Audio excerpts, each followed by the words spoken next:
दोस्तों, हेर से एविडेंस यानी सबूत अफवाह यानी सुनी सुनाई बात पर आधारित सबूत को क्या कोर्ट में सबूत माना जाता है। आज का टॉपिक थोड़ा इंटरेस्टिंग होने जा रहा है। मैं हूं नरेश कुमार भट्टी और आप देख रहे हैं मेरा यूट्यूब चैनल लीगल पर्सपेक्टिव।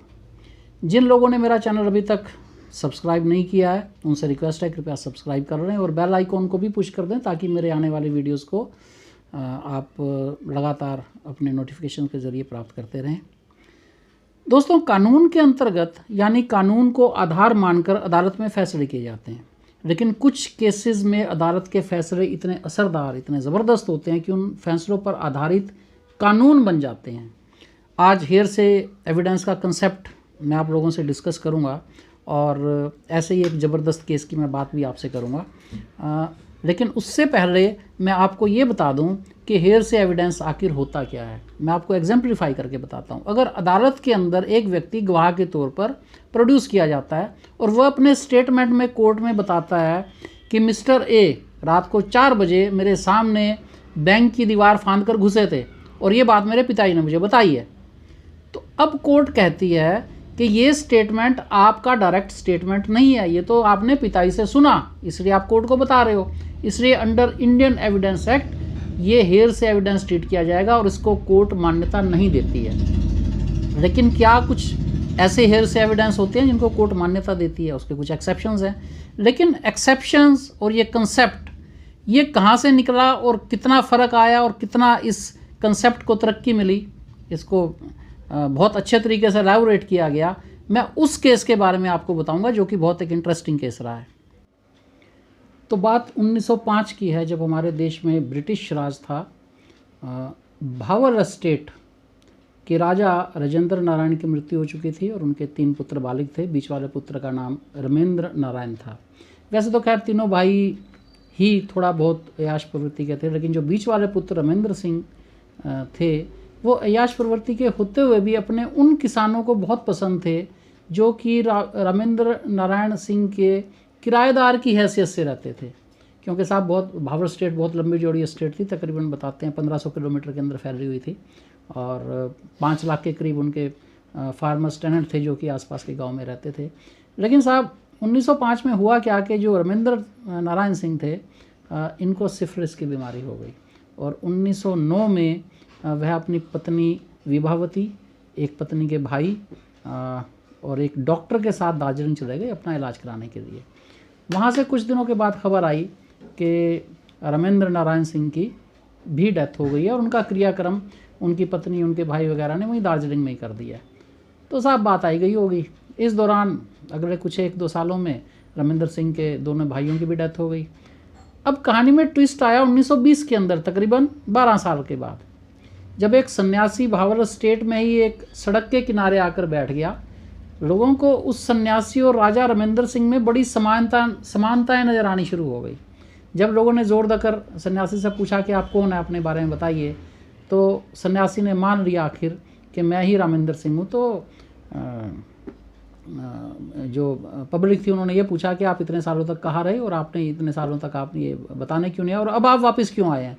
तो उन्हें बताया कि 12 साल पहले मुझे पॉइज़न दे के मेरे को जान से मारने की कोशिश की गई थी और लेकिन जब मेरा वहाँ पे संस्कार हो रहा था तो उसी टाइम बहुत ज़ोर के बारिश आई, ओले वोले पड़े और मेरी जान बच गई, मैं ज़िंदा था। उसी टाइम उसी वक्त वहाँ से साधुओं का एक डेरा, एक नागा साधु थे जो कि गुजर रहे थे। उन्होंने देखा कि ये तो इंसान अभी ज़िंदा है, इसका अभी अंतिम संस्कार तो हुआ ही नहीं और वैसे भी ज़िंदा है, तो वो इनको बचाकर अपने साथ ले गए, इनका इलाज किया, ये ठीक हो गए। लेकिन इस बीच में उनकी मेमोरी लॉस, उनका यादाश्त कहते हैं मेरी गायब हो गई थी, जो कि अब 10 साल के बाद मेरी यादाश्त वापस आ गई है और मेरे गुरु ने मुझे कहा है कि आप वहीं भावर स्टेट में जाइए और वहाँ जाके अपना परिचय दीजिए और जो आपका मलकियत है, जो कुछ भी आपका है, उसे आप जाके संभालिए। तो आखिरकार इस सन्यासी ने लोगों का कहना मानकर जजेस कोर्ट, जो कि एक ट्रायल कोर्ट थी, वहाँ पर केस फाइल कर दिया कि मुझे राजा रमेंद्र नारायण माना जाए। आपको जानकर हैरानी होगी कि इस केस के ट्रायल के दौरान लगभग 800-900 लोगों की गवाही ली गई, जो कि 11,237 पन्नों पर लिखी गई। अब यहाँ पर मैं आपको ये बताना चाहूँगा कि ज़्यादातर एविडेंस हेयर से एविडेंस थे। इनमें कई ऐसे विटनेस सामने आए जिन्होंने सन्यासी को राजा रमेंद्र नारायण मानते हुए उन मकानों का किराया राजा साहब को, इन सन्यासी को देना शुरू कर दिया कि यही हमारे राजा हैं। कई लोगों ने अपने स्टेटमेंट में ये भी कहा कि उन्होंने रानी विवावती से सुना था कि राजा साहब की डेथ हो गई है, लेकिन अब उन्हें विश्वास है कि यही सन्यासी राजा रमेंद्र नारायण हैं। अब स्टेटमेंट के इस हिस्से को कोर्ट ने हेयर से एविडेंस मानते हुए भी मान्यता दी। क्यों मान्यता दी? क्योंकि कोर्ट का कहना यह था कि कोई भी व्यक्ति किसी भी व्यक्ति के बारे में गवाही देते हुए अपना नुकसान नहीं करेगा। इस स्टेटमेंट से लोगों का नुकसान था। अगर वो उसको राजा मानते हैं सन्यासी को, तो किराया राजा को देना पड़ेगा, अदरवाइज नहीं मानते तो उन्हें किराया देना नहीं पड़ना, वो तो अपना कब्जे में बैठे हुए थे आराम से। इस स्टेटमेंट को एडमिशन मानते हुए कोर्ट ने इस हिस्से को मान्यता दी, और आज इंडियन एविडेंस एक्ट में ये एडमिशन एक एक्सेप्शन के तौर पर मौजूद है, जिसमें कहा गया है कि अगर एडमिशन आए तो उस हिस्से को हेयर से एविडेंस का हिस्सा होते हुए भी मान्यता दी जाएगी, बशर्ते कि थोड़ा सा उसमें कॉर्पोरेट करना पड़ेगा, लेकिन स्टेटमेंट को कोर्ट मान्यता देता है। तो ये कहाँ से निकल के आया? इस केस से 1920 से निकला हुआ, ये आज हमारे इंडियन एविडेंस एक्ट में मौजूद है। 3 लोगों का और स्टेटमेंट था, जिनमें क्या हुआ था कि जिस वक्त राजा की मृत्यु हुई तो वो उनका कहना था कि हम वहाँ पे मौजूद थे, एक बिल्डिंग के अंदर बैठे हुए थे, तभी वहाँ पे एक व्यक्ति भागता हुआ आया और उसने ये बताया कि फलां एक व्यक्ति की मृत्यु हो गई है और उनके अर्थी को कंधा देने के लिए हमें व्यक्ति चाहिए, कुछ 1-2। तो हम तीनों वहाँ पे गए थे, हमने कंधा दिया था। लेकिन जब उनसे पूछा गया कि अच्छा वो कौन था व्यक्ति, वो नाम बताना भूल गए कि साहब 12 साल पुरानी बात है, अब याद नहीं हमें, किसको कंधा दिया था ये भी याद नहीं है। लेकिन ये ज़रूर था कि वो राजा का नाम ले रहे थे कि राजा का मृत शरीर है, उनको लेके जाना है। अब बात ये भी हेयर से एविडेंस के अंदर आती थी, लेकिन यहाँ पे क्या था कि जो तीनों व्यक्ति ने ये कहा कि वो राजा साहब का मृत शरीर लेकर गए थे, तो इतना एविडेंस, इस हद तक हेयर से एविडेंस को एविडेंस कोर्ट ने माना कि ये व्यक्ति एक किसी का मृत शरीर उस जगह से वहाँ लेकर गए थे जहाँ पर वो राजा रमेंद्र सिंह का क्रियाक्रम किया गया। लेकिन उस हिस्से को हेयर से एविडेंस ही माना गया जिसमें वो कह रहे थे कि वो रमेंद्र सिंह ही थे जिसकी अर्थी को उन्होंने कंधा दिया था। तो यहाँ पर भी एक एक्सेप्शन निकल के आया, जिसको आज भी इंडियन एविडेंस एक्ट में मान्यता दी जाती है कि अगर इस किस्म का कोई वाक़या पाया जाता है गवाही के अंदर, तो उसे हेयर से एविडेंस होते हुए भी मान्यता दी जाएगी। 2 और ऐसे भी हिस्से हैं, जैसे कि एक आपका डाइंग डिक्लेरेशन है, वो भी एक एक्सेप्शन होता है, एक रेस गेस्ट है, वो भी एक एक्सेप्शन में माना जाता है। तो कहने का मतलब क्या है कि हेयर से एविडेंस को भी मान्यता कोर्ट ने दी, और अगर इस केस का अंत ये देखा जाए कि सही हुआ या गलत हुआ, वो एक अलग मसला है, आपकी अपनी राय हो सकती है, मैं आपकी राय जानना भी चाहूँगा। लेकिन क्या था कि जब ये केस ट्रायल कोर्ट से अगली कोर्ट में गया, उससे अगली अपील के अंदर चला गया, क्योंकि विभावती ने केस हारने के बाद भी ये कहा कि नहीं, ये आदमी मेरा पति नहीं है, तो फ्रॉड है, तो इम्पोस्टर है। तो अपील के अंदर भी राजा रमेंद्र सिंह जीत गए। लेकिन दूसरी कोर्ट के अंदर जो ज़्यादातर एविडेंस थे वो डॉक्यूमेंट्री एविडेंस रखे गए, कि जो ट्रायल कोर्ट था, क्योंकि रानी विवावती जो थी, इनके वकीलों का सबसे बड़ी ऑब्जेक्शन यही थी कि जनाब ये ट्रायल कोर्ट ने जो फैसला किया है तो हेयर से एविडेंस के बेस पे किया है, इसको केस में इसको बहुत गलत फैसला हुआ है और इसको ना माना जाए, इसको रद्द किया जाए। लेकिन वहाँ पर स्क्रूटनी डॉक्यूमेंट्री एविडेंस की करते हुए भी ये पाया गया, कोर्ट ने ये माना कि नहीं, ये आदमी राजा रमेंद्र सिंह ही है। लेकिन रानी विवावती ने हार नहीं मानी।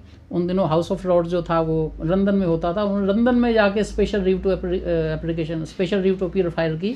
और जैसे कि यहाँ सुप्रीम कोर्ट, फाइनल कोर्ट हमारे आजकल की तारीख में है, जहाँ पे special leave to appeal file की जाती है किसी भी अपील को आगे चलाने के लिए, वहाँ भी ट्रायल कोर्ट और जो आपकी सेकेंडरी अपीलेट कोर्ट थी, उसको मान्यता देते हुए हाउस ऑफ लॉर्ड्स ने, प्रिवी काउंसिल ने ये अपना फैसला सुनाया कि नहीं, हेयर से एविडेंसेस हैं, लेकिन उनकी रेलिवेंस इतनी है कि उनको एविडेंस माना जाएगा। तो आपको जान के हैरानी होगी कि अंततः राजा रमेंद्र सिंह की जीत हुई, सन्यासी को राजा रमेंद्र सिंह माना गया। अब ये एक अलग बात है कि केस जीतने के थोड़े दिनों बाद उनको हार्ट अटैक आया, उनकी मृत्यु हो गई, और जिसको रानी विभावती ने ये कहा कि ये शायद एक डिवाइन एंट्री हुई है, कुछ भगवान की कुछ एंट्री हुई है, और ये एक फ्रॉड, एक इम्पोस्टर को उसके किए की सज़ा मिली, वो आदमी मेरा पति नहीं था। बल्कि यहाँ तक जो एस्टेट का पैसा इनको तकरीबन 80 लाख उन दिनों बहुत बड़ी अमाउंट होती थी, वो रानी विवावती को जब आया तो वो भी पैसा उन्होंने दान में दिया। उन्होंने पैसा रखा, उन्होंने कहा कि ये आदमी मेरा पति नहीं था और मैं इस पैसे को नहीं लूँगी और ये मैं दान के अंदर जाएगा। तो जनाब ये था हेयर से एविडेंस। उम्मीद है आपको सुनने में मज़ा आया होगा, मुझे बताने में भी बड़ा अच्छा लगा। हेयर से एविडेंस आज की तारीख में एविडेंस नहीं है इंडियन एविडेंस एक्ट के तहत, लेकिन फिर भी कुछ परिस्थितियां ऐसी हो सकती हैं जहां पर हेयर से एविडेंस को भी एविडेंस कोर्ट सबूत मानती है। Thank you.